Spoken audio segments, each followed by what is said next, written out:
Ang the rematch of the century na postpone. Mega fight ni na Mayweather Jr. at ni Manny Pacquiao inurong sa Enero. Casimero Inoue kasama ba? Carla Miss Martin nangangakong big fight na ang laban. Jonto Nakatani na ba? Soon to announce na pero big fight.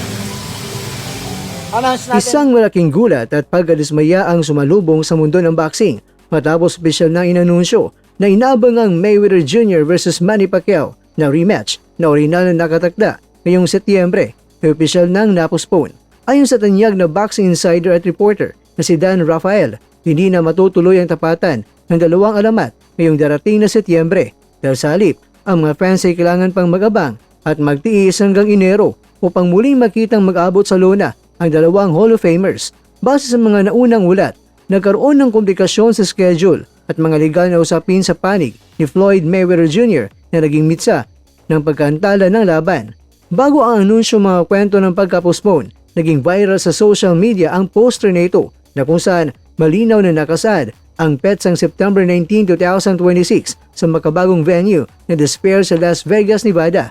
Sa ibabang bahagi ng poster, naging maugong ang napakalaking posibilidad na maging undercard sa main event ni Pacman at ni Floyd ang pangarap na tapatan ng bayan ang Naoya Monster Inoue versus John Nariel Cuadro Alas Casimero dahil sa pag-urong ng petsa mula sa Setyembre patungong Enero.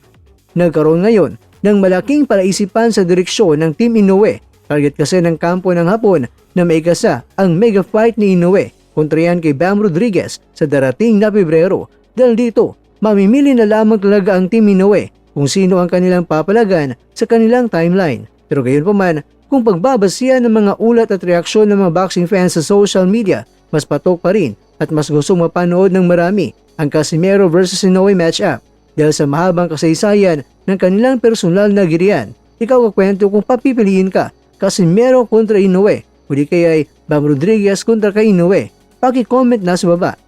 Samantala, mainit din ang naging pahayag ng pambatong walang talo na Pilipinas sa si Carla Miss Wonderboy Martin na sa kanyang nakarang social media live.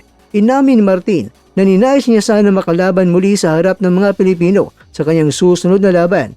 Ngunit mukhang malabong mangyari na ito dahil big fight na raw talaga ang kasunod at hindi na ito gaganapin sa Pilipinas at ang fight announcement ay sa susunod na buwan. I-announce natin yung next fight natin next Sa mga nakarang interview, binigyan din ni Martin ang kanyang 3-fight contract sa Manny Pacquiao Promotions ay binubuo ng 2 laban sa Amerika at 1 laban sa Saudi Arabia.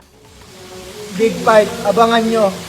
Mga kakwento, dahil sa pangako ni Martin na isang dambuhalang laban ang kanyang susunod na sasalangan, mabilis na nag-isip ang mga eksperto at fans. Ang tanong ng ilan, si Jonto Nakatani na ba ang kanyang susunod na makakasagupa? At kung matutuloy, ito na ang pinakamalaking pagsubok sa karera ng batang boksingero patungo sa pagiging isang ganap na kampiyon sa buong mundo.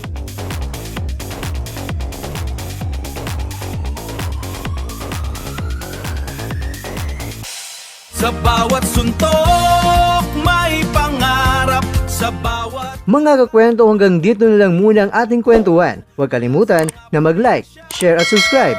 Ako po si Mr. Kwento. Ito ang mga kwentong maaring hindi pa nakwento sa inyo. Tayo ng boses ang hindi pa napapansin ng mundo. Samahan niyo akong busisiin ang bawat kwento at bawat sakripisyo ng mga mandirigmang mga Pilipino. Ito ang kwentong di pa nakwento. Pilipinas para sa mundo. Pilipinas para sa mundo.